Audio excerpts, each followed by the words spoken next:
ओम त्रयंबकम यजामहे सुगंधिम पुष्टिवर्धनम। नमन है उस आदि अनंत शिव को जो शून्य भी हैं और शिखर भी। स्वागत है आपका हमारी इस विशेष अमृत गाथा में। इतिहास गवाह है कि जब जब मनुष्य के अहंकार ने सीमाओं को लांघा है और जब जब किसी भक्त ने अपने आंसुओं से महादेव को पुकारा है, तब तब कैलाश का आसन डोला है और स्वयं त्रिलोकीनाथ को धरती पर उतरना पड़ा है। आज हम आपको समय की उन गहराइयों में ले जाएंगे जहां से एक ऐसी गाथा निकलती है जो न केवल आपके रोंगटे खड़े कर देगी बल्कि आपके जीवन के संघर्षों को देखने का नज़रिया भी बदल देगी। ये कहानी है स्वर्णपुरी के अधिपति राजा चंद्रसेन की।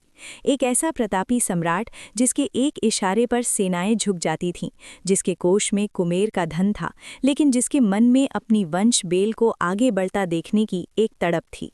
आज की इस महाप्रस्तुति में हम साक्षी बनेंगे उस अद्वितीय परीक्षा के जहां राजा की दो रानियां सुनीति और मोहिनी खड़ी थीं जीवन के दो अलग अलग किनारों पर।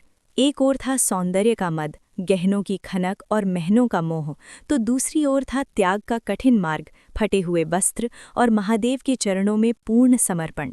जरा सोचिए, क्या बीतती होगी उस रानी पर जिसे राजा का प्रेम तो मिला लेकिन जिसे समाज की नज़रों में अपूर्ण माना गया। और क्या परिणाम होता है उस अहंकार का जो साक्षात ईश्वर को भी पहचानने में चूक कर देता है। आज आप जानेंगे कि आखिर क्यों महादेव ने हिमालय की उस दुर्गम गुफा को चुना, क्यों उन्होंने एक बीमार और लाचार वृद्ध का छद्म वेश धारण किया।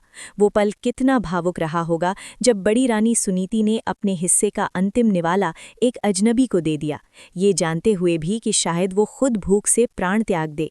वो रहस्यमयी दिव्य फल क्या था? क्या वो केवल एक फल था या महादेव की कोई माया?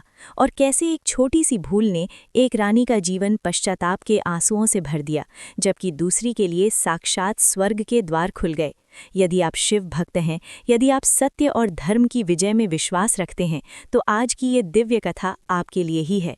ये केवल एक कहानी नहीं, ये महादेव का वो संदेश है जो युगों युगों से चला आ रहा है और आज आपके द्वार तक पहुंचा है। सावधानी से सुनिएगा, क्योंकि इस गाथा का हर एक शब्द आपके भीतर की भक्ति को जागृत करने की शक्ति रखता है। अपनी चेतना को एकाग्र करें और हमारे साथ इस अलौकिक यात्रा पर चलें। भक्ति के इस महाकुंभ में डूबने के लिए तैयार हो जाइए। हर हर महादेव। प्राचीन आर्यावर्त के स्वर्णिम इतिहास में राजा चंद्रसेन का नाम एक ऐसे सूर्य के समान था जिसकी चमक से शत्रु थर थर कांपते थे और जिसकी छाया में प्रजा स्वयं को परम सुरक्षित अनुभव करती थी। राजा चंद्रसेन जितने महान पराक्रमी थे, उतने ही धर्मपरायण भी थे, परंतु उनके मन के किसी कोने में एक गहरी पीड़ा सदैव निवास करती थी। उनकी दो रानियां थीं, बड़ी रानी सुनीति और छोटी रानी मोहिनी। रानी सुनीति एक शांत सरोवर की भांति थीं, जिनके हृदय में दया और करुणा का अनंत सागर हिलोरे लेता था। वे ब्रह्म मुहूर्त में उठकर स्वयं अपने हाथों से गौशाला की सफाई करतीं, पक्षियों को दाना चुगातीं और फिर कई घंटों तक भगवान आशुतोष के ध्यान में मग्न रहती थीं। इसके विपरीत छोटी रानी मोहिनी एक चंचल बिजली की तरह थीं, जिनका रूप सौंदर्य अद्वितीय था। मोहिनी को अपने यौवन और राजा के आकर्षण पर इतना गर्व था कि वे अक्सर राजसी शिष्टाचार को भी भुला देती थीं। वे अक्सर सुनीति की तपस्या का उपहास करते हुए कहती थीं कि जीवन भोगने के लिए है, त्यागने के लिए नहीं। कई वर्ष व्यतीत हो गए, लेकिन राजमहल के सूने गलियारों ने किसी नन्हे राजकुमार की हंसी नहीं सुनी। एक बार राज्य में ऐसा भीषण अकाल पड़ा कि 7 वर्षों तक इंद्रदेव ने धरती की ओर देखा तक नहीं। धरती फट गई, पशु प्यास से तड़प कर मरने लगे और प्रजा के हाहाकार से राजा का सिंहासन डोल उठा। तब राजगुरु वशिष्ठ ने एक अत्यंत कठिन समाधान बताया कि यदि राजा अपनी दोनों रानियों के साथ महाशिखर पर्वत पर जाकर, जहां साक्षात महादेव का निवास माना जाता है, वहां बिना किसी राजसी सुख के तपस्या करें, तभी ये संकट टलेगा और कुल को उत्तराधिकारी मिलेगा। राजा ने तुरंत रेशमी वस्त्र त्याग कर वलकल यानी पेड़ों की छाल धारण कर लिए और अपनी रानियों के साथ हिमालय की दुर्गम गुफाओं की ओर प्रस्थान किया। मार्ग अत्यंत भयावह था। घने जंगलों में हिंसक बाघों की गर्जना और कड़ाके की ठंड ने मोहिनी का मनोबल तोड़ दिया। वे हर कदम पर राजा से शिकायत करती कि उसे मखमली गद्दों की याद आ रही है, किंतु सुनीति, जिनके पैरों में छाले पड़ गए थे और जिनसे रक्त रिस रहा था, वे महादेव के मंत्र का जाप करते हुए राजा को धीरज बंधाती रहीं। जब वे शिखर पर पहुंचे तो सुनीति ने एक गुफा में मिट्टी का शिवलिंग बनाया और अखंड ज्योति प्रज्वलित की। उन्होंने प्रतिज्ञा की कि जब तक महादेव साक्षात दर्शन नहीं देंगे वे केवल सूखी पत्तियों और बर्फ के टुकड़ों पर जीवित रहेंगी। मोहिनी ने भी बगल में कुटिया बनाई, लेकिन वो वहां भी अपनी दासियों से सेवा करवाती और अपनी त्वचा को सुरक्षित रखने के लिए चंदन का लेप लगाती रहती। कई ऋतुएं बीत गईं। सुनीति की देह केवल हड्डियों का ढांचा रह गई थी, किंतु उनकी आंखों में शिव के प्रति अटूट प्रेम की चमक बढ़ गई थी। उनकी परीक्षा लेने हेतु एक दिन महादेव ने किरात यानी शिकारी का रूप धारण किया, जिसके हाथ में एक मरा हुआ हिरण था और जिसके चेहरे पर भयानक निशान थे। वो शिकारी पहले मोहिनी के पास गया और जल मांगा। मोहिनी ने उस अपवित्र और डरावने व्यक्ति को देखकर घृणा से अपनी आंखें बंद कर लीं और चिल्लाकर कहा, अधम, तूने एक रानी का मार्ग रोकने का साहस कैसे किया? यहाँ से चला जा, वरना तुझे दंड दिया जाएगा। वो शिकारी मुस्कुराया और सुनीति की गुफा में गया। सुनीति उस समय शिव चालीसा का पाठ कर रही थीं।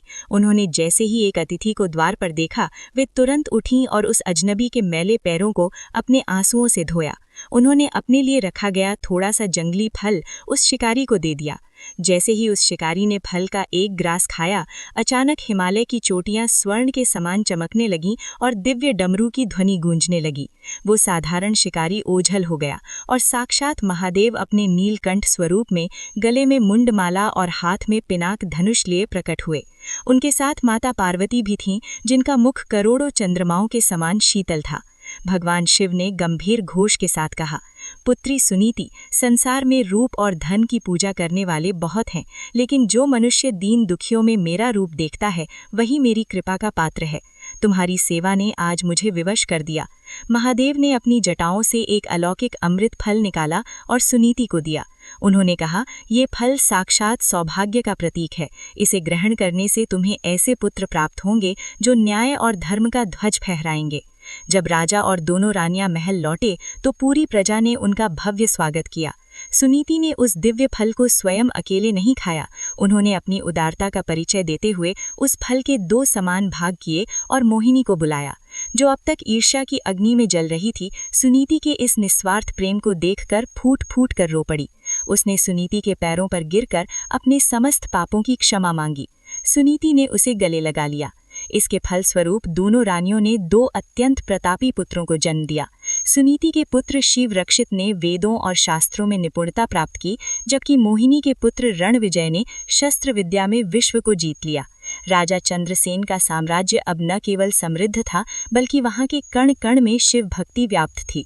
अंत में राजा और दोनों रानियों ने राजपाट अपने पुत्रों को सौंपकर संन्यास ले लिया और वे हमेशा के लिए महादेव के धाम कैलाश में विलीन हो गए।